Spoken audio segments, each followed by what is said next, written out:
All right, guys. Good morning, and welcome to day 2 here of the D23 Expo. You guys just saw a whole bunch of footage from the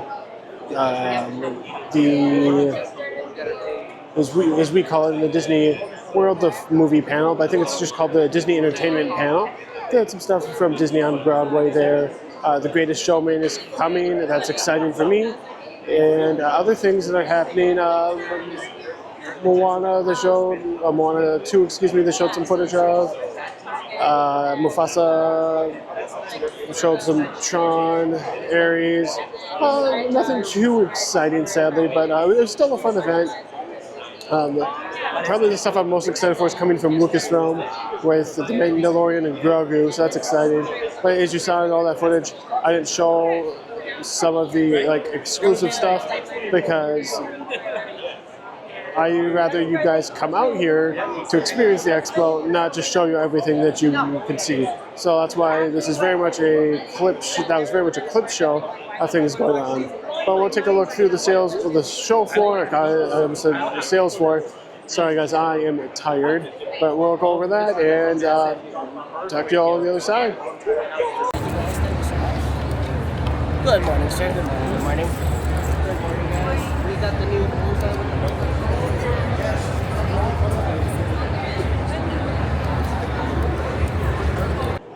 So after a little bit of a chaotic start to get in the morning, we're doing pretty good. We had hit the Target booth first because they had a Target pin with Bullseye having a Dole Whip, so I needed to get that. But we'll do a whole merch recap and swag recap at the end of this whole video. Right now in line, we did a picture with the Moana photo op, so very excited about that. And you'll see those drop right now.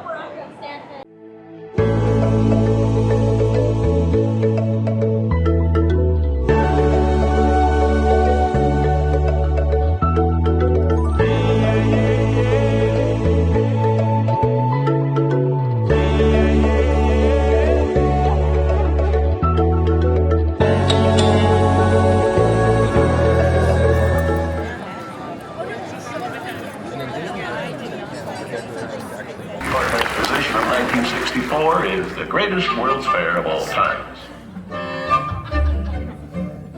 We've been preparing for this international exposition for many years without realizing it.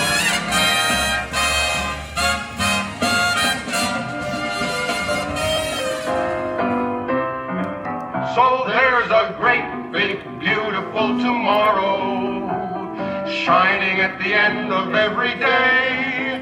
There's a great, big, beautiful tomorrow, just a dream away. Well, it sounds pretty good. In fact, that's just the right spirit. Our songwriters, Dick and Bob Sherman of the Walt Disney Studio. The Sherman brothers have written many of the wonderful songs for motion pictures and television shows, and I think this song, written especially for you, captures the spirit of the General Electric Pavilion at the New York World's Fair. Thanks, boys. Say goodbye to the folks. There's a great tomorrow. As I said, that's the spirit. Well, a beautiful tomorrow, just a dream away. That says we're going places. There's progress ahead. Good morning, Walt Disney Archive Stage! Welcome to our 60th anniversary salute to the 1964-1965 New York World's Fair. Who is a World's Fair fan here in the audience? Wonderful. Hello to all of you carousel families, U.S. presidents, prehistoric creatures, and children of the world out there. During today's session, you're going to be learning a lot, hopefully being inspired a lot by some wonderful panelists, including a few surprises. Without any further ado, please join me in welcoming our MC for today, renowned entertainment commentator, historian, and author, and one of my personal heroes, Mr. Leonard Maltin.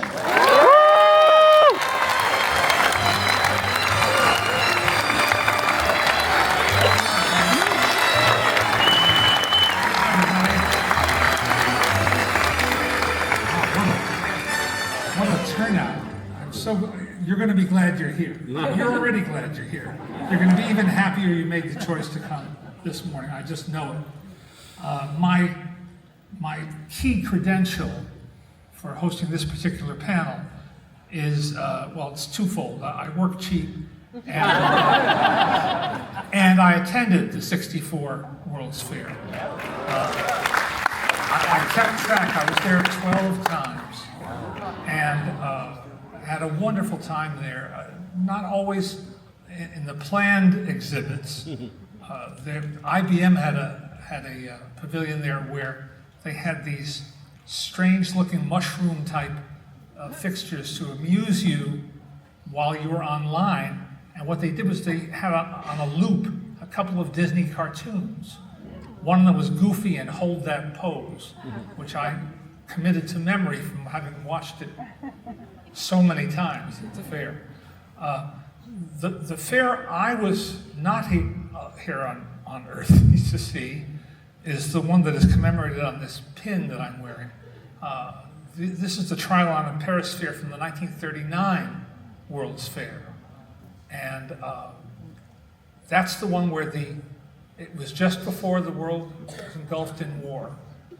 And the theme was the world of tomorrow. In fact, there's a very good novel called The World of Tomorrow that I recommend very highly to anybody who's interested in that period and in that fair in particular. But America was coming out of a depression, and so there was a lot going on in 1939. The '64-65 World's Fair had a motto, peace through understanding, which was very noble and hasn't quite worked out as they'd hoped. But it also was looking to the future, as Walt Disney always was, always. And that was what made that fair so compelling to a kid like me and many, many others to boot. And today we're going to be exploring the legacy of that fair with some historians and dignitaries, people who really know what that fair meant and whether, we'll ask, whether it had lasting impact. I know it did for several of the folks you're going to meet. And let me introduce our panel. First, the indispensable Becky Klein, director of the Walt Disney Art.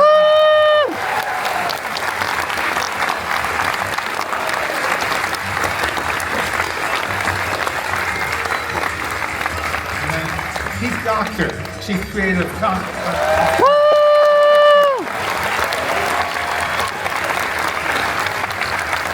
He also moonlights as an author. There's a new book coming out called Directing at Disney. It's just great. Tom Fitzgerald, his portfolio executive creative director of WBI, Imagineering. And Ted Ryan, the Archives and Heritage Brand Manager for the Ford Motor Company. He played a significant role in that World's Fair. Please be seated. No, one down. Shift one down. Because I have to be here so I can see all of you. If I sat in the middle, I'd get whiplash from turning back and forth. Let me hide this, that nobody trips on it. He's here adjusting Mr. Lincoln's coat. You have a special connection to him. Tell us a little bit. Yeah, I mean, as a nerdy kid, I saw him on some Wonderful World of Disney special, and I wrote to him. And because I was trying to recreate the tiki room in my bedroom in Minnesota, and I didn't understand how did they get these things to move. So he was nice enough to write me back and specify, here's the actuators and some cylinders, air cylinders, and so on. So I still have the letter, of course. Wow. And you have more than that. Yeah, no, it was a great connection to make with him, yeah. Becky, I think you have a special story to share about our favorite grandmother from the World's Fair. I do. Tell us about Miss G.E. Fair. Yes, I brought some other footage that is really, really fun.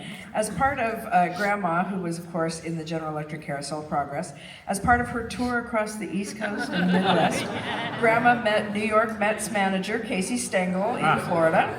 And upon meeting her, he remarked, "She's got a pretty good wink." She was said to range in the age of somewhere between 2 and 90. 92, and she weighed a mere 35 pounds. So she got to fly half fare. I wish they did that today. Gone are the days, yeah. Yeah. So now overall she had a very pleasant tour, aside from one unfortunate incident in Minneapolis when her hostess accidentally dropped her into a snowdrift while rushing for the plane. But she got through it, and we have another very rare piece of footage for you that is a 1965 newsreel that it features Walt Disney with our favorite ambassadress of the fair.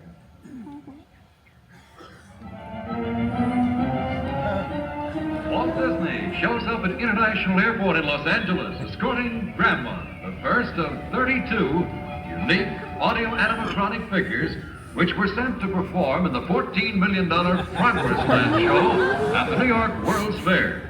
Grandma Fair got checked in at the ticket counter as a regular first-class passenger.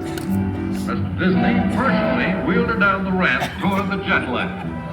Another marvel from the mind of Walt Disney.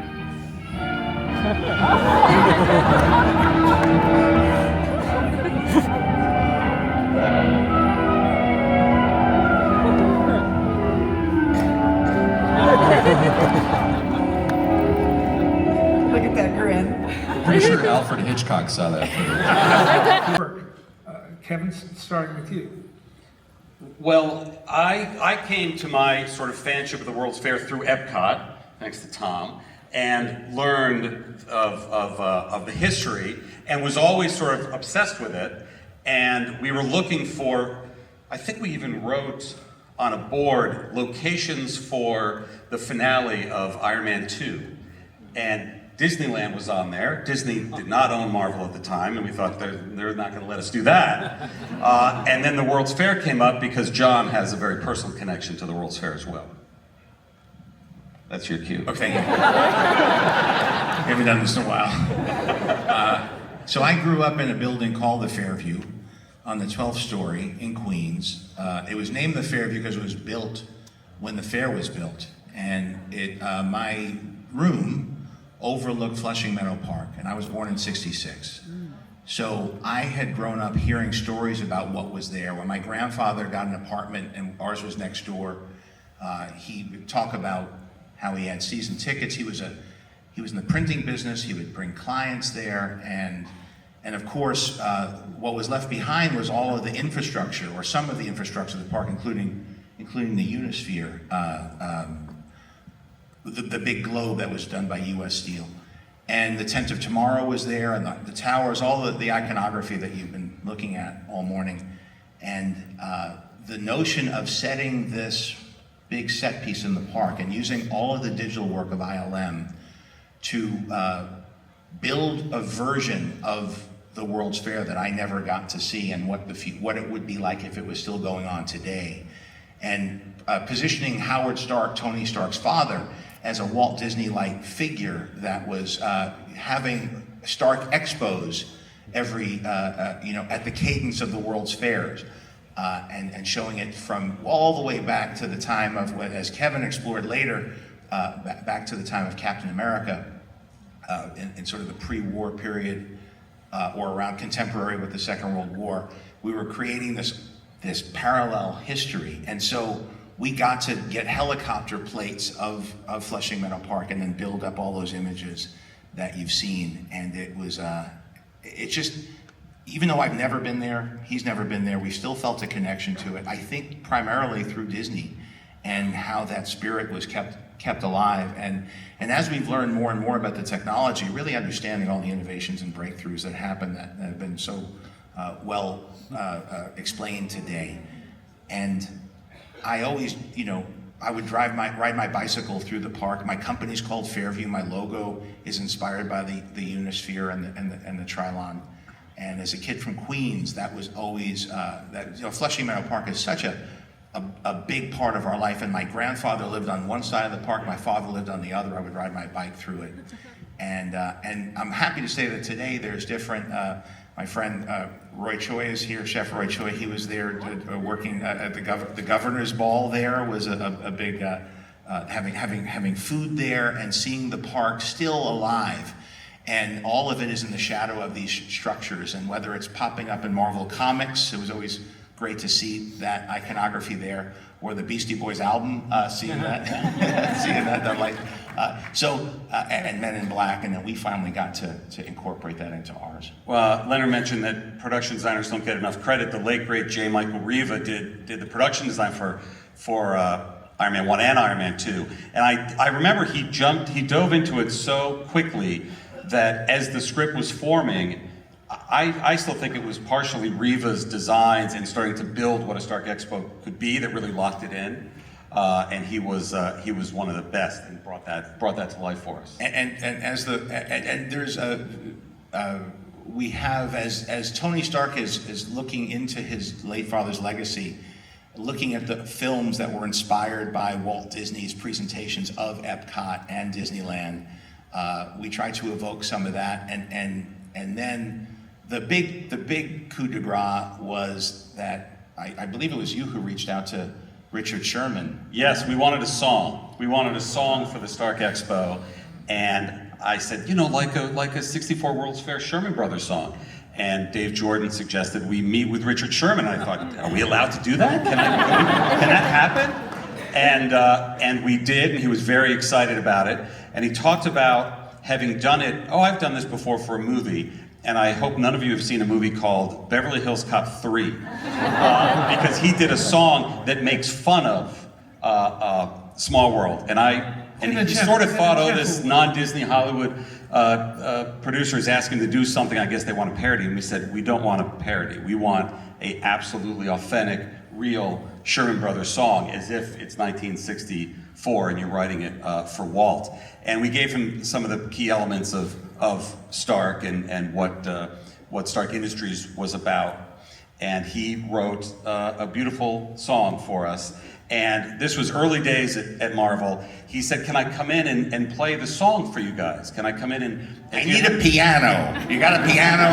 We did not have a piano. We did not have a piano, and the difficulty, I think it was almost as hard to get that piano as it was to make the movie. But we got the piano, and he came in and played the song for the first time for John and I I believe we have that footage. Now, picture this. This is the opening. This is the way there are many ways of playing this thing, but I'm going to play it the first way, the way I visualize it would be opening Iron Man 2, where you have montage, a visual, excitement, a choir. Visualize my voice is a beautiful sounding choir that's singing in great harmony. Okay? With that, we go on. Oh, a bright new morning is dawning, making way for tomorrow today. Yes, a new tomorrow's a-morning to light up a great new day. Oh, the future's brimming with promise, and that promise is heading our way. So keep your eyes on that shining horizon, making way for tomorrow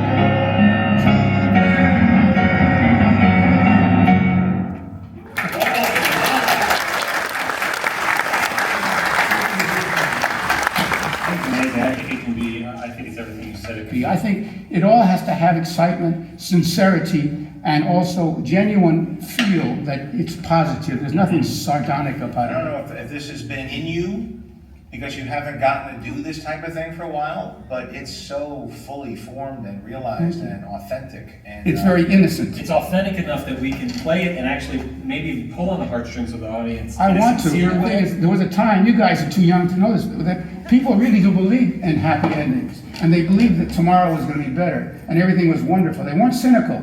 A lot of cynicism in the world today. And I say you have to believe tomorrow's going to be wonderful.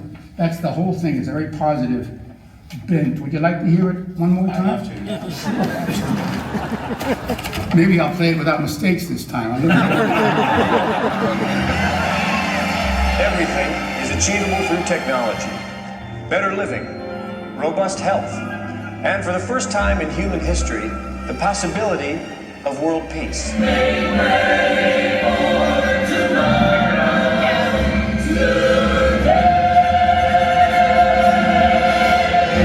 You know something? It's a great Isn't that wonderful? That was John Debney, who did our score, and he grew up on the lot because his father did music for Disney. So it was we were so intertwined, even, and that was as Kevin points out. In the movie Tomorrowland. Is it in the movie? Is it in the cut? It's in the movie. It's in the credits. Nice. Mike Lazarus was my name.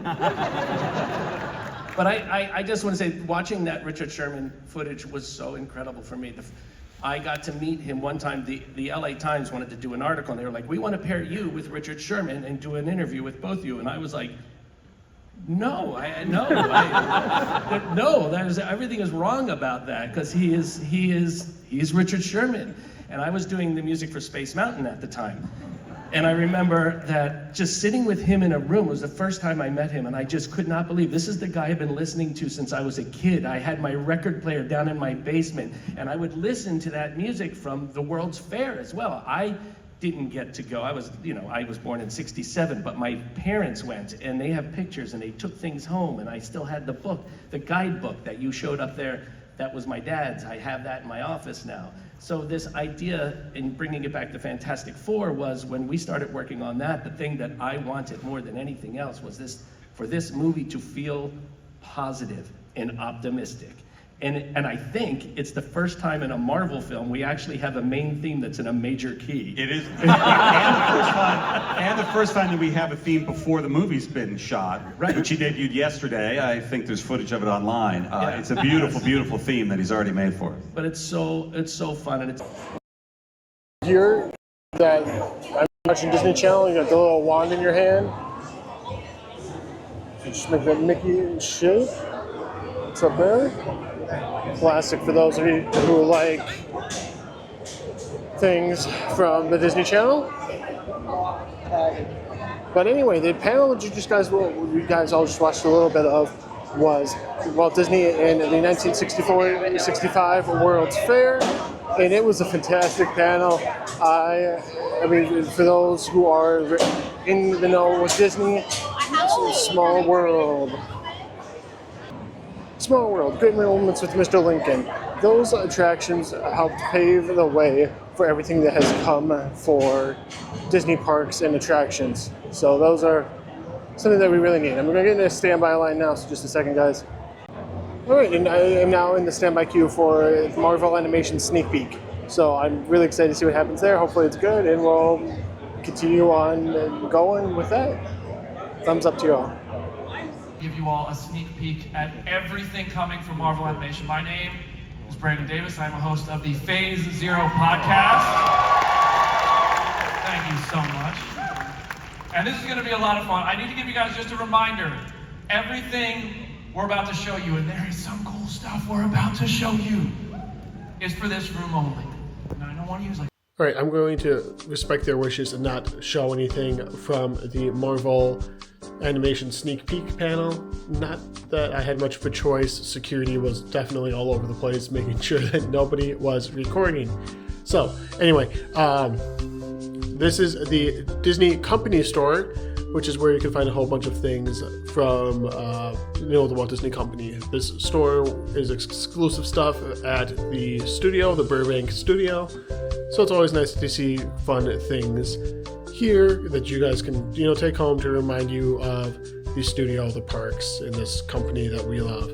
Well, at least that I love. I mean, let's be honest here, I would have walked out with all of this stuff if I could afford it.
Guys, I'm gonna be honest, if it seems that I'm tired, it's because I am. It's been a long couple of days here at the convention, and we have another day and a half to go. So, a lot of things that we've been doing, a lot of panels, some stuff you've seen, some stuff you haven't, because they won't let us film some things, but that's all right. It's part of the fun of being here. So, while being here, it means you're mentally exhausted, it's still a fantastic time.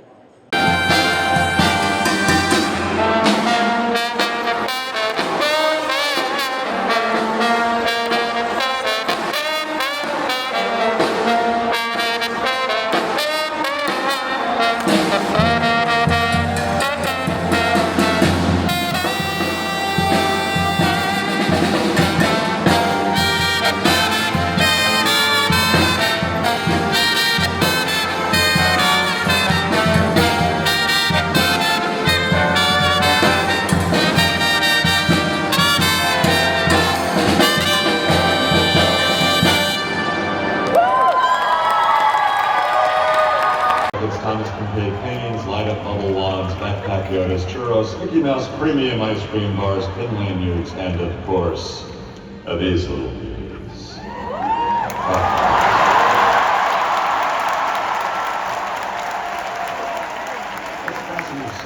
Our flight takes us through blue sky. It could get pretty wild, but we're gonna want to buckle up.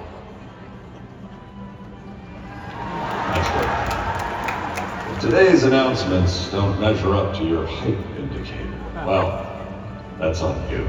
Soon we'll be underway. So if you or your little aviators have a fear of breaking theme park news or seeing how we're soaring to new heights, you might want to exit now and just read the Disney Parks blog tonight. Okay, let's review. That is seat. Metaphorical seat belts, carry-on items, super top secret announcements. Frozen, frozen, frozen. Keep your hands and arms inside at all times, and anything else. Oh yeah. Have a nice D23. Okay, hey, guess what? Where are we going? Disneyland? Disneyland. Really? Yeah. Are you joking? No. I'm crying right now.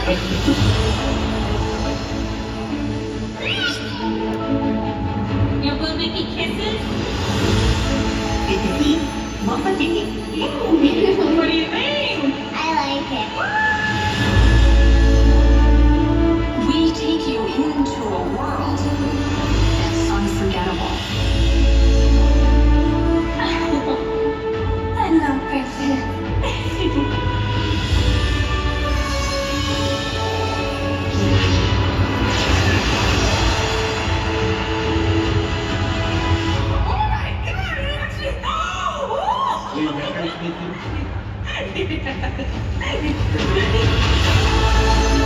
We're always creating new experiences to give our guests more of what they want.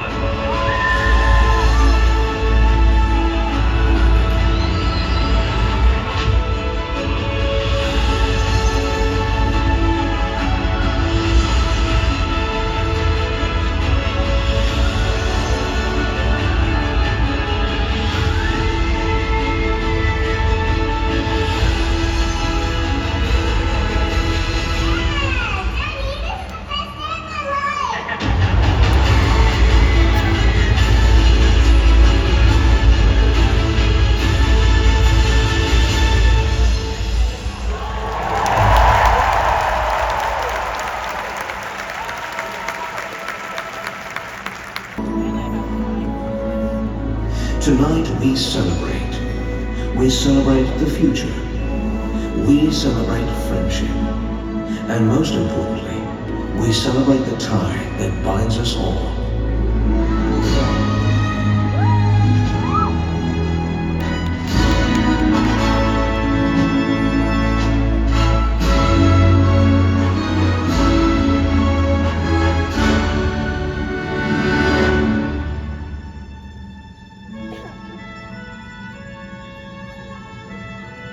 So tonight, to all who come to this happy place, welcome to Horizons.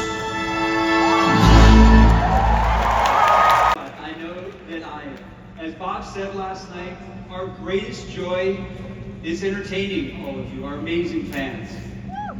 Our studio teams last night gave you a look into the future of Disney filmmaking. Now I get to share how we'll bring our stories into Disney experiences all around the world. I've got a lot to share. Let's get going, and of course, thank you as always for being a part of our story. Enjoy, everyone.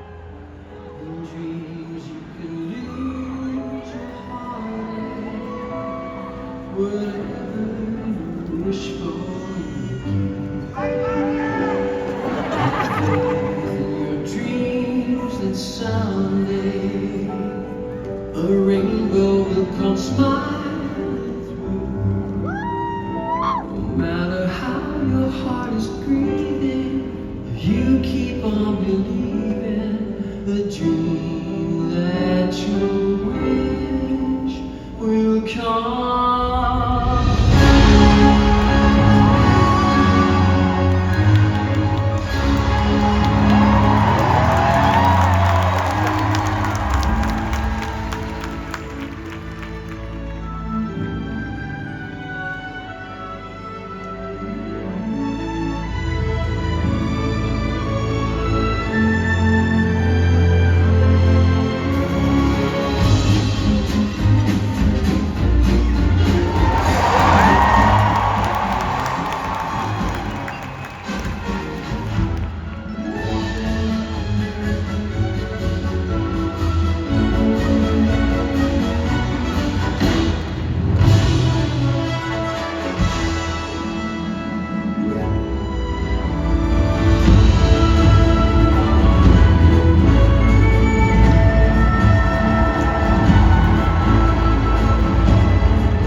years, guys. Can you believe it? 70 years. We asked, well, what should we sing for the 70th? You want us to write something original, right? And he said, well, no, those like Oscar-style opening patter songs with the parody lyrics and tuxedos, and we were like, no way! That's well done. We're artists. We have integrity. That's too passe. But then he offered us unlimited churros for the rest of our lives in all the parks.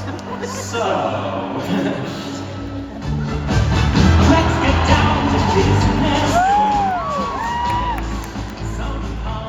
That's right, Scott. Though we're not on Broadway, we can still have fun. You're the biggest fan we've ever seen. And if not, before we're through, people will make a band out of you. Nice. Skylar, what was your first memory of Disneyland? Well, I remember turning that corner and right there past the gates, I could see Main Street USA. And my family bought our tickets, and my mom said, that's amazing. Aw. I said, this is incredible. Nice. And my dad said, this is expensive. But worth it. So I took my ticket, past those gates, and I finally got to walk down Main Street USA, and then this new experience will invite us to explore even further. Now to talk more about it, I want to welcome from Walt Disney Imagineering, Allie Rubenstein. Allie, come on.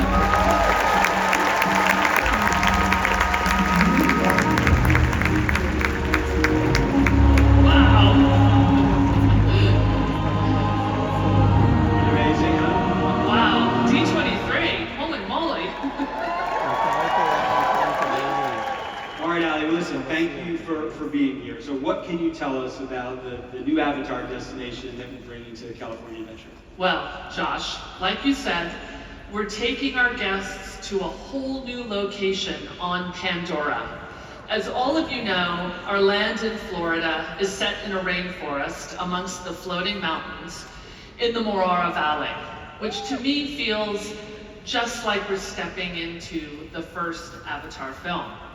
For our new destination, we're inspired by the second movie, The Way of Water, as well as the upcoming Fire and Ash and future Avatar films. Yeah. And it will be at a scale and at a level that is worthy of these epic stories. One thing I'm particularly looking forward to is an innovative new attraction that will bring all the action, all the excitement, and all the wonder of Avatar to life in a completely new and thrilling way. We'll invite our guests to take the adventure of a lifetime as we join an excursion in search of majestic natural wonders that can only be found on Pandora. It's quite an image back here. And Allie, I love that we're seeking out new places in this.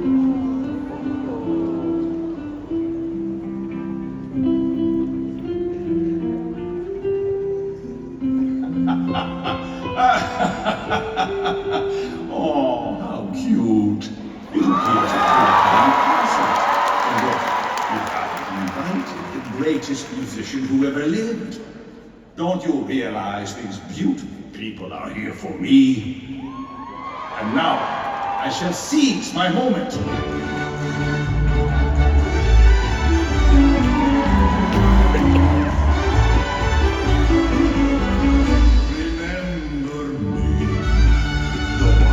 Say goodbye, remember me.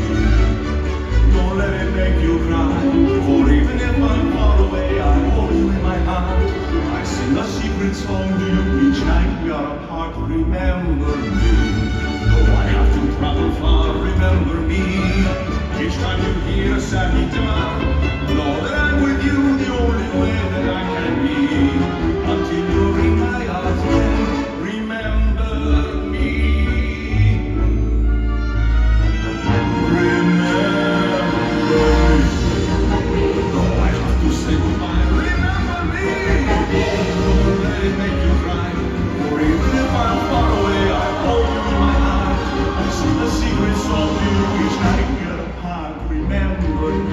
me.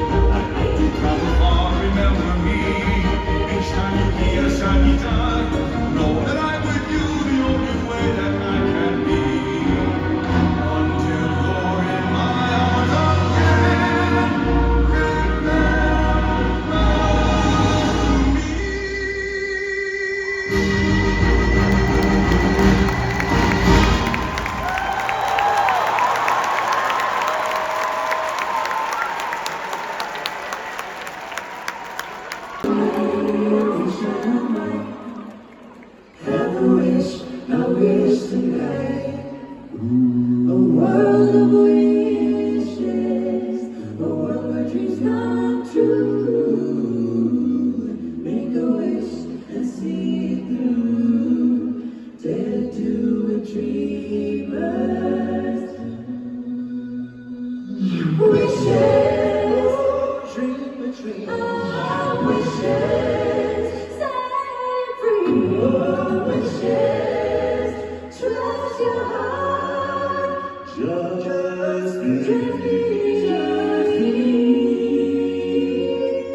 Remember the magic. Remember the magic. Remember the wonderful world. The world is a carousel. The world is a carousel. Wonderful world of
here. I know these folks are glad to hear as well.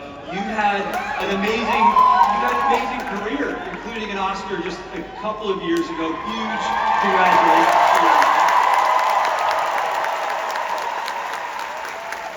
And as we were talking backstage, it all started with your first film, Indiana Jones and the Temple of Doom.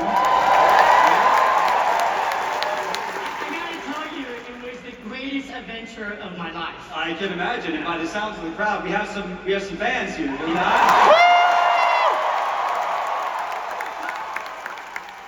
Indiana Jones was my first movie, and it changed everything for me.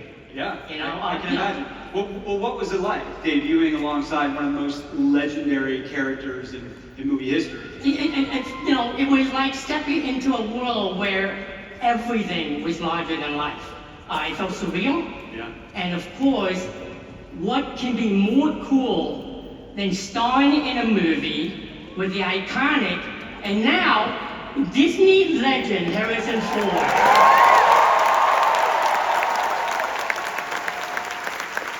Here we are, years later. What do you think made Indiana Jones such an enduring character, such an enduring franchise?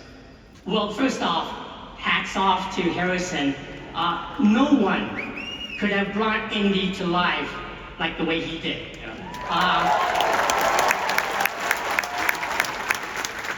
I love Indiana Jones' sense of adventure.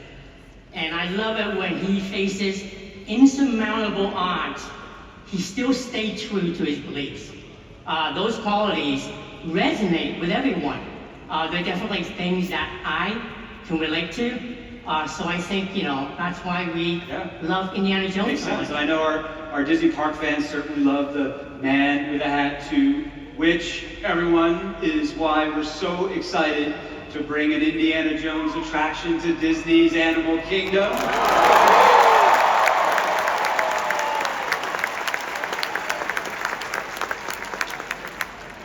It's amazing. Josh, but I gotta ask you, will there be any snakes? Oh, listen, we're going to have to wait to find out, because this is going to be a completely new story. But, you never know, Keith.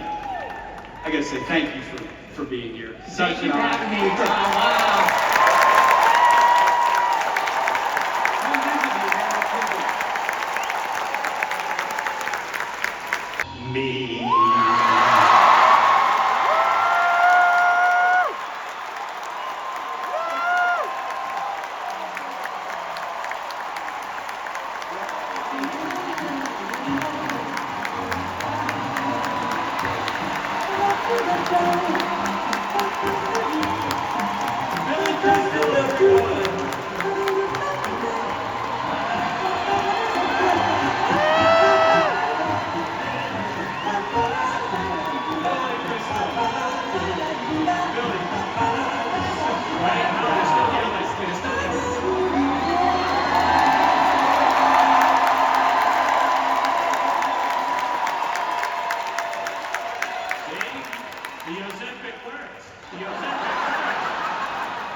to have you here at D23. How come I'm dressed and you're not? I don't know, you look really good though. I'm feeling really bad about myself right now. I'm so great. I'm just so grateful to be here and as always part of the Disney family for so long. And I'm here because I've got some news, Josh, that's actually bigger than some shaggy blue monster that I'm a good friend of. Would you like to hear it? If you really want to hear this, it's pretty good news. They're going to build the first Monsters, Inc. land in a Disney park. That's right, everybody. And it's coming to Disney's Hollywood Studios.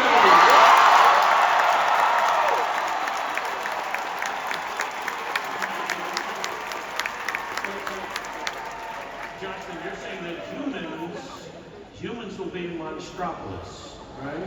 Did you clear that with HR? I called somebody in advance. I know, like. You did. Then I'm sure you filed your paperwork correctly. For once. Your stunned silence is very reassuring. I saw yours. Ross, sweetheart, my favorite garden snail. Guess what, Ross? You're live at D23. I have no idea what that is. All right, Ross, it was always great talking to you. Wazowski, I hear your voice. I don't know where it's coming from. No, there's no mic here, no. I'm watching you two. Always watching. We're all in the same crew. We wouldn't have nothing if we didn't have.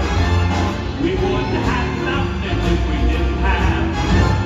We wouldn't have nothing if we didn't have. Put that thing back where it came from. So help me, so help me, so help me. And cut. You.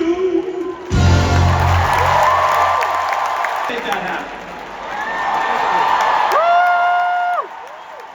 You all are going to go into the factory and experience the first suspended coaster ever in a Disney park. And you remember in the movie how those claws, they grab the doors and they hoist them up into the air and they take them away? Yep, we're going to do that too. And you're going to get on with the ride. Now here's the great thing. Construction on the project starts next year, and I can tell you that there is so much excitement and imagineering for the land. But that's not all we have planned for Walt Disney World. In fact, I invited another really special guest to join me on stage to talk about this next one.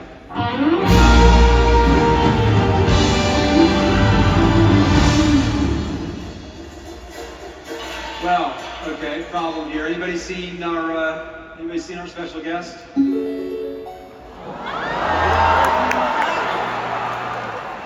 Vader, you're supposed to be here on stage. Well, see, now that's why I'm calling you here on this video communicator applicator thingamabob. Yeah, but your connection, it's not so great, Vader. Hold on. Is it better?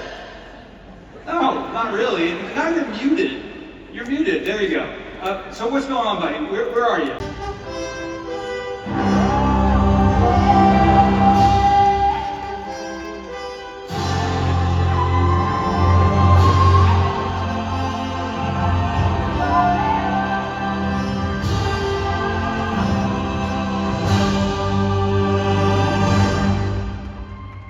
Let's give it up. Delectable meals are defined as always made with fruits and vegetables. What's up, Deadpool? What? I'm not. What's a Deadpool? I'm just an average Disney Parks fan. Dole Whip, rope drop, thank the Venetians. Por favor, manténgase alejado de los cuerpos. No? Fine, it's me. How did you see through my disguise? It's kind of a gift that I have. Okay, look here, Joshua. I know you've already said no 100 times, and I don't mean to sound like a broken Yeti, but I thought I'd take this one last chance to pitch my ideas for new stuff in the parks. Take a seat. Today, I'm gonna melt your mind like it's a beloved 40-foot animatronic dragon. Welcome to Destination 75. Why 75, you ask? Because I have 75 slides at Disney parks pitch goodness in store for you. Seriously, you should probably sit down. There's no chair up here. Isn't your title literally chairman? You know what?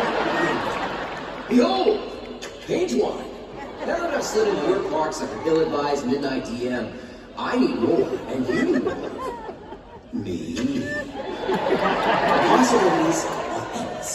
Let's just brown sky for a bit. No. It's blue sky. It's blue sky. Not when I'm done with it. Wait. Picture this: the Chimichanga Chaser, a dueling coaster attraction where you are the beef. Now pay attention, because this next one is going to be a bigger hit than an expensive Spider-Man animatronic against a wall. Halloween coming up, Deadpool's Heck House this year. Keep it clean for you, Disney. Enter the Hall of Baby Arms. And don't forget, I come as a package deal with Wolverine now. We got any Disney Marathon fans out there? Huh? So you got it. If you love the Princess Run and the Villains Run, now you can get ready for Logan's Run. That's right, fun for the whole family. Except for Grandma and Grandpa. They're probably gonna hate it. I appreciate it. I appreciate whatever all this is, but the answer, lady, no, not gonna happen. Oh, come on! Stuart, you've already got a massive movie. I figured that'd be enough for you. But okay, how about this? We just talked about Epic Games a moment ago. What if I let you have like a new skin? Oh, it's behind me, isn't it? No spoilers. I want to see you in the game. Is he awesome looking? Does he have friendly muscles? He's handsome, right? Tell me he's handsome. Yes. Offer glimpses of tomorrow. Yet you have neglected one promise. One made by you. Just tomorrow. Is that right? What would that be? A land twisted and broken.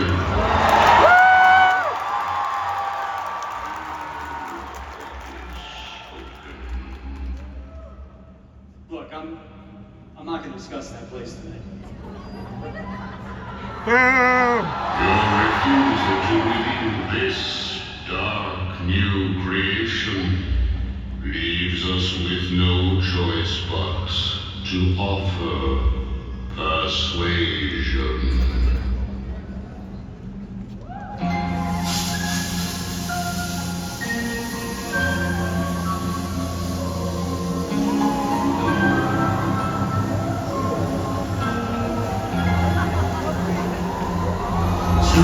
Amazing.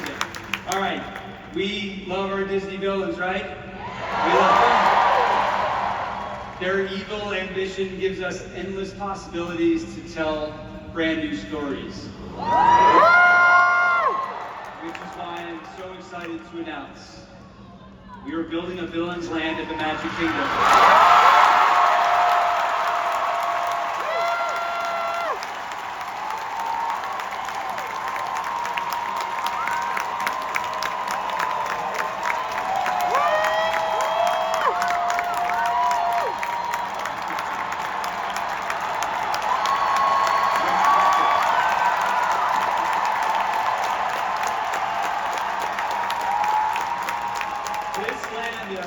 This land will be home to the villains that you know and those that you loathe. Which means happily ever after may feel like just a distant dream. It'll have 2 major new attractions.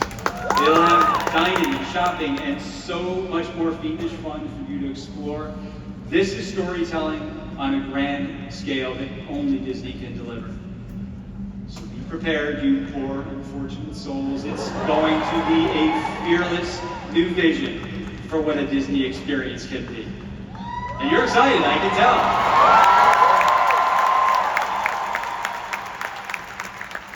tell. The projects that we announced for Magic Kingdom, they represent the biggest expansion in the park's entire history. And these are already underway. Earth is already starting to move. Add that to everything that we have in store for Animal Kingdom and Hollywood Studios, plus everything that we've just transformed at Epcot. There is just so much happening at Walt Disney World right now.